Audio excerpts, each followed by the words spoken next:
Bien-aimés dans le Seigneur, bien le bonjour chez vous. Rhapsodie des réalités du mercredi 6 mai 2026. Et Pasteur Christ partage avec nous sur ce thème.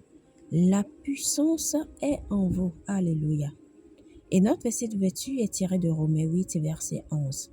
Et si l'esprit de celui qui a ressuscité Jésus d'entre les morts habite en vous, celui qui a ressuscité Christ d'entre les morts rendra aussi la vie à vos corps mortels par son esprit qui habite en vous. Gloire à Dieu. C'est un passage des Écritures si profond que nous venons de lire.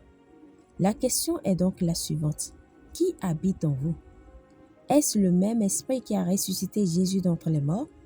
Si oui, alors votre corps physique n'est plus voué à la mort ni sujet à la mort. Au contraire, il a été revigoré et rendu vivant par le Saint-Esprit. La puissance qui a rendu cela possible ne réside pas dans les cieux, mais en vous. Alléluia. Dans Éphésiens 1, verset 19, on parle de l'infinie grandeur de cette puissance extraordinaire.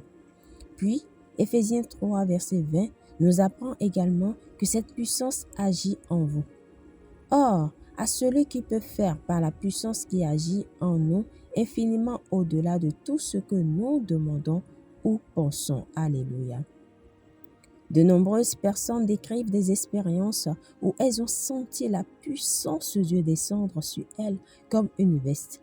Cette sensation peut donner l'impression que quelque chose de l'extérieur est venu se poser. Mais si quelque chose venait vraiment d'en haut et qu'elle n'est pas visible, vous ne sauriez pas qu'elle vient d'en haut tant que vous ne l'auriez pas sentie. Et la seule raison pour laquelle vous supposeriez qu'elle venait d'en haut, c'est parce que vous ne pourriez pas l'expliquer d'un point de vue physique. Pourtant, vous avez senti quelque chose sur vous. Mais la réalité va au-delà des sensations. La puissance de Dieu est en vous et agit de l'intérieur et non de l'extérieur. Tout le contenu du Nouveau Testament révèle que nous sommes différents de ceux de l'Ancien Testament. Nous ne recevons pas la puissance de l'extérieur comme eux. Nous sommes remplis de l'Esprit. C'est pourquoi la réalité du Nouveau Testament n'est pas de réclamer que la puissance descende, mais de vivre avec la conscience que l'Esprit vit en vous dans toute sa puissance, sa gloire et sa force. Lorsque vous comprenez cela, votre confiance s'en trouve transformée. Votre vie de prière change parce que vous réalisez que vous êtes le porteur de la puissance divine. Vivez selon ce principe et vous manifesterez le surnaturel de manière constante et sans effort. Gloire à Dieu. Alléluia. Priez. Cher Père, merci pour le Saint-Esprit qui vit en moi. Je marche dans la conscience de sa puissance divine qui agit efficacement dans mon esprit, mon âme et mon corps. Étant rempli de sa force, je manifeste la gloire et les perfections de Christ alors que je prêche avec audace l'Évangile et avec assurance. Au nom de Jésus, Amen. Pour une étude approfondie, nous lisons Actes 1, verset 8, 1 Corinthiens 3, verset 16, Colossiens 1, verset 27 et 2 Corinthiens, chapitre 4, verset 7. Alléluia.